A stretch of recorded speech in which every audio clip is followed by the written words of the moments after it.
Bonjour à toutes et à tous.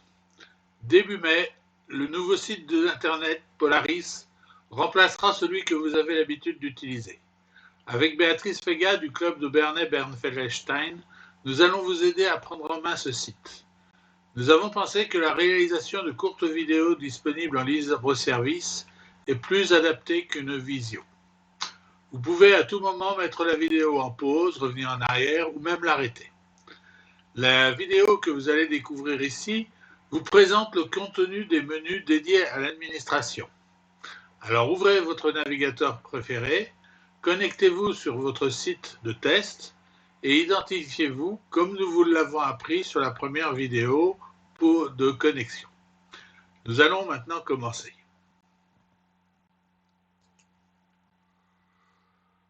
Voilà, nous sommes sur la page d'accueil de votre site. Votre nom doit être affiché en haut à droite. Si ce n'est pas le cas, il faut vous identifier à nouveau avant de continuer. Les menus sont accessibles en haut à gauche de la fenêtre en cliquant sur les trois traits horizontaux à gauche de navigation.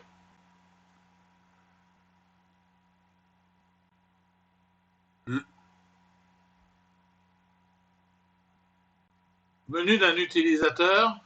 Les menus d'un utilisateur connecté s'affichent avec, pour vous, Webmaster, l'avant-dernier choix particulier, Admin Polaris.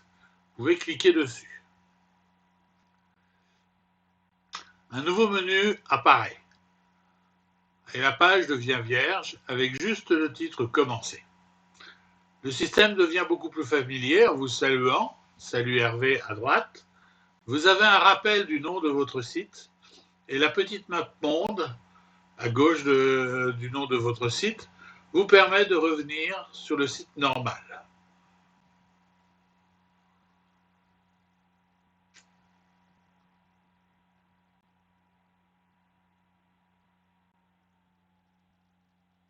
Voilà. Revenons sur le site maintenant, revenons sur le site d'administration. Je clique sur le menu. Pour gagner de la place sur la fenêtre, une fois que vous serez familiarisé avec le site, vous pouvez ne garder que les icônes de menu que l'on voit à gauche. Pour cela, cliquez sur les trois traits au-dessus. Le menu devient flottant et quand vous passez votre souris dessus, les libellés réapparaissent. Voilà, les libellés vont réapparaître quand je passerai le menu. Voilà. Si vous recliquez sur les trois traits au-dessus, le menu est à nouveau fixe.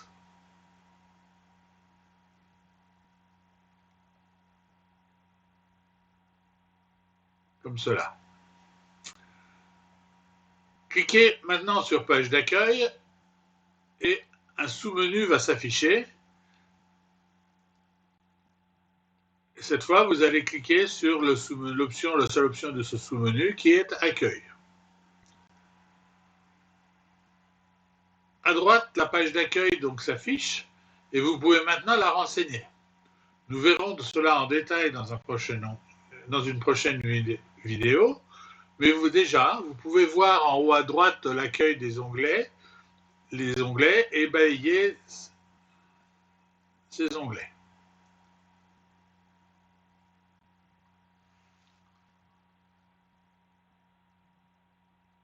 Voilà, les onglets que vous pouvez balayer.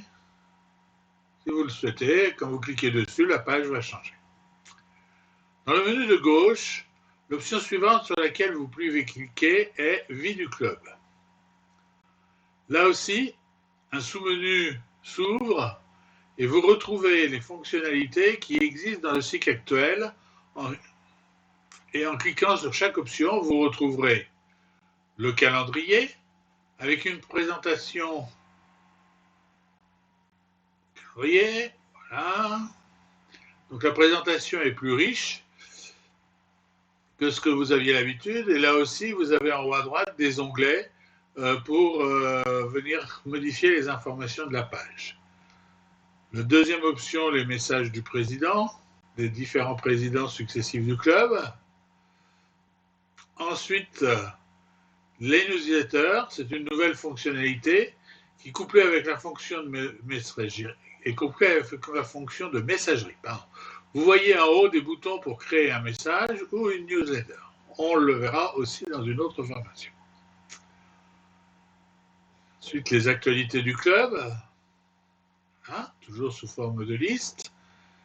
Les actions menées par le club.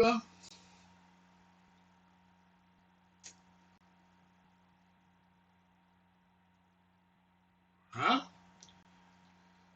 des points divers que vous pouvez renseigner. Dans mon club, vous verrez qu'il n'y en a pas. Hein.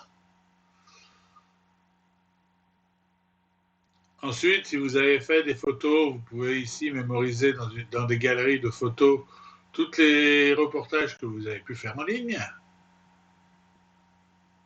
Un point un peu triste, mais qui permet de ne pas oublier ceux qui nous ont quittés. Mémoriam.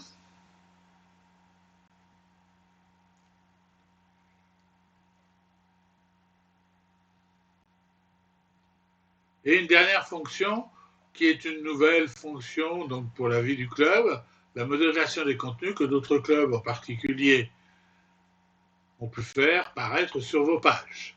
Voilà les fonctions de la vie du club qui sont celles que vous pourrez utiliser au quotidien pour dynamiser votre site. Nous allons maintenant passer sur le menu membres.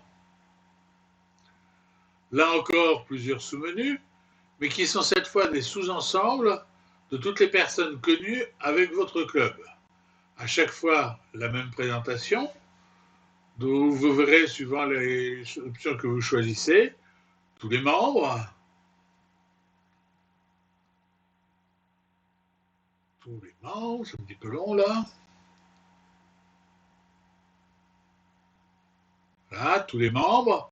Et pareil, si vous cliquez sur les options qui sont dessous, vous verrez les membres actifs, les invités, les prospects, les autres contacts, les contacts inactifs, donc ceux qui ont démissionné essentiellement, ceux dispensés d'assiduité au sens des statuts historiques de Rotary, ceux qui ont été transférés dans un autre club en cas de transfert, pensez quand même à me contacter pour bien synchroniser l'opération. Voilà pour les membres, où là aussi nous vous proposerons rapidement une formation spécifique. Passons maintenant au menu organisation du club.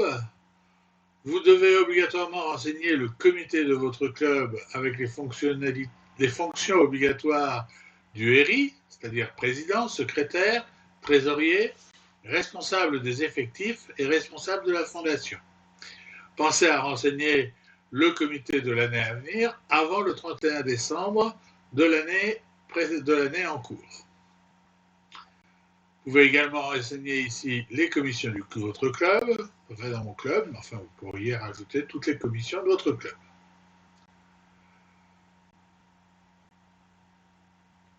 De façon plus ponctuelle, vous allez aussi pouvoir renseigner les informations sur le club.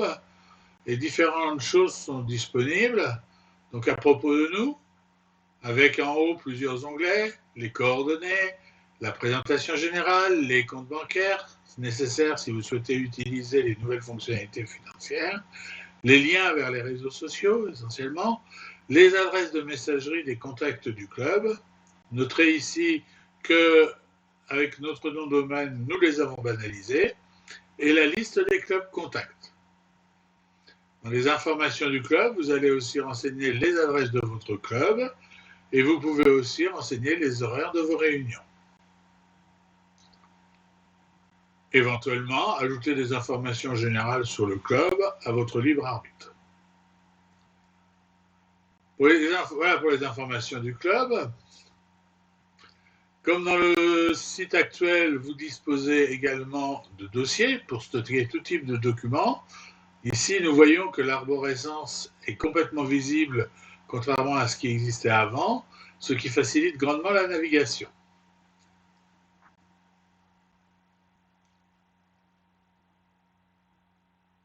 Hein, on peut se balader dans les différents dossiers.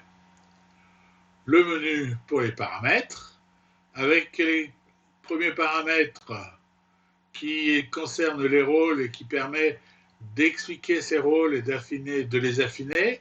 Ceci est en liaison étroite avec les droits d'accès donnés à chaque membre. Les fonctions du comité, Donc, plusieurs fonctions sont prédéfinies, mais vous pouvez en ajouter.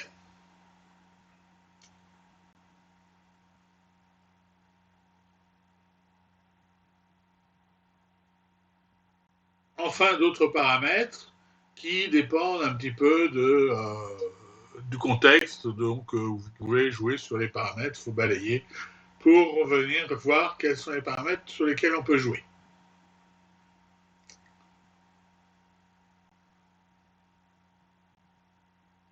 Je vous invite à les balayer pour voir ce qu'il y a derrière.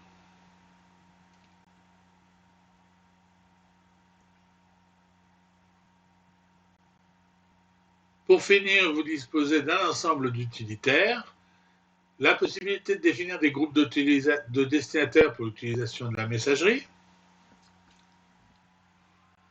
les différentes possibilités pour exporter la liste des membres. Vous voyez que vous pouvez exporter, donc avec le bouton exporter en haut à droite, vous allez pouvoir exporter la liste des membres au format Excel, sous forme d'adresse postale pour un publipostage ou sous forme d'étiquette. Et enfin, vous avez des formats, voilà, la liste des membres. Et enfin, différentes lettres prédéfinies, où là, vous allez pareil pouvoir les utiliser pour envoyer des lettres, envoyer des factures, les différents messages que vous voulez passer à vos utilisateurs. Voilà, c'est ainsi que se termine la présentation de ce menu d'administration. Vous voyez que vous avez de quoi affiner et enrichir votre site. Alors, bon courage.